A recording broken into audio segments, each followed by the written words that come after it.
BNP chairperson Khaleda জিয়াকে হাসপাতাল থেকে নেওয়া হয়েছে গুলশানের বাসা ফিরোজায়। সহকর্মী শরীফুল ইসলাম খান আছেন সেখানে, যাচ্ছি তার কাছে। সর্বাধুনিক প্রযুক্তি ও সেরা মানের উপাদানে তৈরি আরএফএল চেয়ার, ক্ষমতার নয় সমতার চেয়ার। শরীফুল, খালেদা জিয়া তো বাসায় পৌঁছে গেছেন, এর মধ্যে একটু তার শারীরিক অবস্থা নিয়ে চিকিৎসকরা কি বললেন জানাবেন।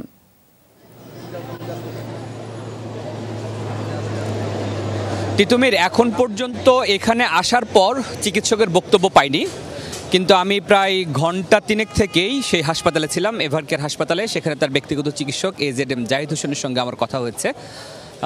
তিনি বলছেন যে আনুষ্ঠানিকভাবে গণমাধ্যমের কাছে তিনি জানাবেন। এর বাইরে আমি তার কাছে জানতে চেয়েছিলাম যে বিদেশ নেয়ার ব্যাপারে আসলে আপনাদের কি সিদ্ধান্ত।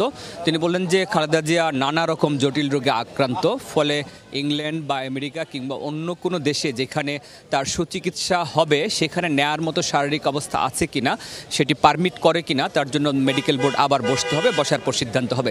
কিছুক্ষণ আগে চেয়ারপারসন খালেদা জিয়া হাসপাতাল থেকে বাসায় ফিরেছেন। এখানে তার ব্যক্তিগত চিকিৎসকরা রয়েছেন, তারা যেটি জানিয়েছেন যে তার সঙ্গে তার বাসায় পৌঁছানোর পর কিছু বিষয় রয়েছে, সেগুলো শেষ করে আনুষ্ঠানিকভাবে এখানে এসে কথা বলবেন।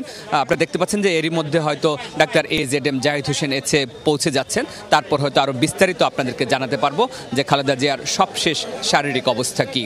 তিতুমির, ধন্যবাদ। শরীফুল ইসলাম খান জানাচ্ছিলেন খালেদা জিয়ার বাড়ি ফেরার খবর।